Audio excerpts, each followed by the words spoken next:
Am I the jerk for ignoring my mom asking me to get involved with her new family after I got rich? Make sure to subscribe to the channel and hit the bell to turn on notifications. My mom left my dad when I was 17 years old. I'm now 29 and had a new boyfriend literally straight away. We all suspected that she was cheating with this dude beforehand, but there was never any proof, and she, even to this day, refuses to admit it. She had 2 more kids with this guy. When my mom and dad broke up, I moved out to live with my dad, who had moved back in with his parents. The major reason for this was because she told me to leave as I kept fighting with her new dude. I really did not want to deal with the new guy in my mom's life, and I was really upset that she didn't give a care about how much pain my dad was in. When she told me to leave, something in me changed, and I am still unable to forgive her. That solidified because my 14-year-old sister stayed with my mom for a year and then begged to come live with my dad because she hated it so much in my mom's place. And my sister and my mom were close. So for my sister to feel that way, it must have been bad.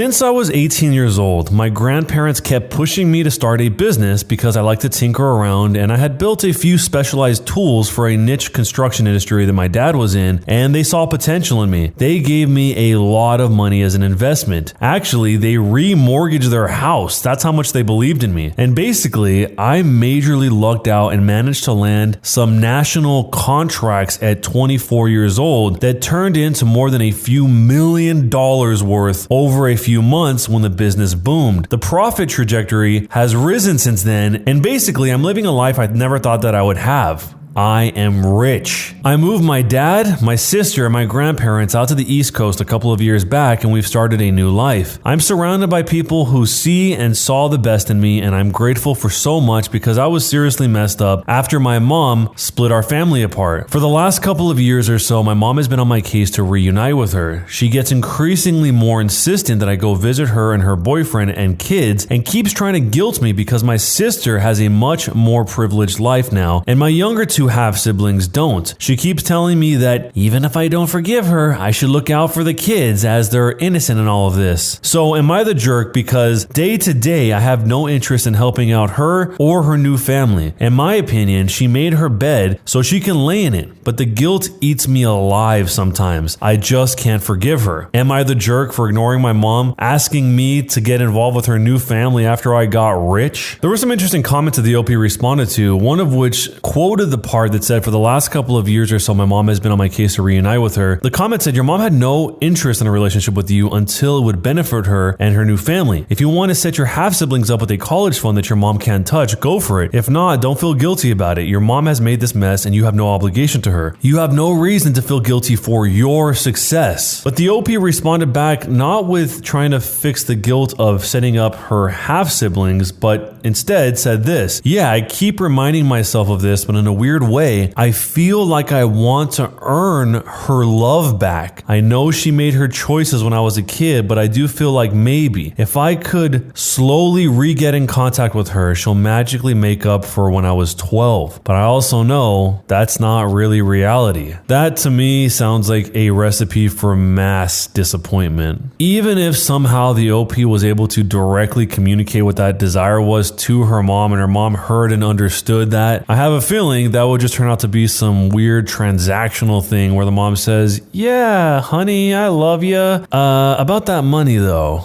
And the concept of having to re-earn the mother's love when the OP didn't even do anything wrong in the first place is just sad. I mean, even if she did do something to lose the affection of the mom, that's still sad, but in this case, it's even worse. One other question somebody asked was, out of curiosity, is she just as intent on trying to repair the relationship with your sister, who is not rich? And the OP said, she's also reached out to my sister too. My sister absolutely hasn't responded and has no interest in talking to my mom ever again. She really felt abandoned by her. I don't know if you can ever really undo the feeling of being abandoned. I mean, once you are abandoned, you are abandoned. For the rest of time, a lot of people will just constantly be waiting for the next time that they do get abandoned with that person. And sometimes that even bleeds over into relationships with other people because how much it hurt to be abandoned by the person they cared about so much, in this case, their mother. So if you were in this situation, how would you handle it? And jerk or not a jerk, and why? Am I the jerk for kicking my friend out of my bedroom so my wife could take a nap? I am a 28-year-old male and I have a 27-year-old wife who works full-time as a CNA while she's in school to become an autopsy technician. She works a lot. She is constantly picking up extra shifts, working doubles and even triples. She does all of that on top of going to school full-time. Because of that, she often takes a nap after work. Well, yesterday, I had a friend over who I will call E, and my wife and E do not get along as E makes her uncomfortable, but she and I don't prevent one another from seeing friends just because one of us doesn't like the other's friend. So, E was over at my wife's house playing video games when my wife calls to tell me she's on her way home from work. She sounds exhausted, and I asked her if she felt okay to drive, and if not, I'd come pick her up from work and go back together to get the car later. She said that she's fine to drive and that she'll be seeing me later. I said okay. I told her I loved her. E and I go back to playing video games. Is it worth mentioning that the only TV my wife and I have is in our bedroom? I was laying on the bed playing, and E was sitting in my desk chair. About 15 minutes or so later, I hear my wife come in the house and call out to me to let me know that she was home. I come into the living room and give her a kiss. She all but collapses into my arms, exhausted to the point that she couldn't even walk to the bedroom. I ask her if she's okay, and she says, yeah, it's just a long day at work. I really need a nap. I nodded and told her to come lay down in bed. When we get to the bedroom, I politely tell E that he needed to leave as my wife was exhausted and we could play later that night. E asks why he needs to leave and why my wife just can't sleep while he and I keep playing. I explained that it was just a game and that my wife and her needs came first. E then asked why can't my wife just sleep on the couch? I told him I wasn't making her sleep on the sofa because he wanted to keep playing games. E gets pissed. He slams his controller on the dresser and goes to leave. But before he does, he turns to my wife and tells her, well, I'll bet you're happy he always feels like he has to pick you over everyone else. He leaves and slams the door on the way out. My wife turns to me and starts apologizing, saying she just could have slept on the couch. I tell her no,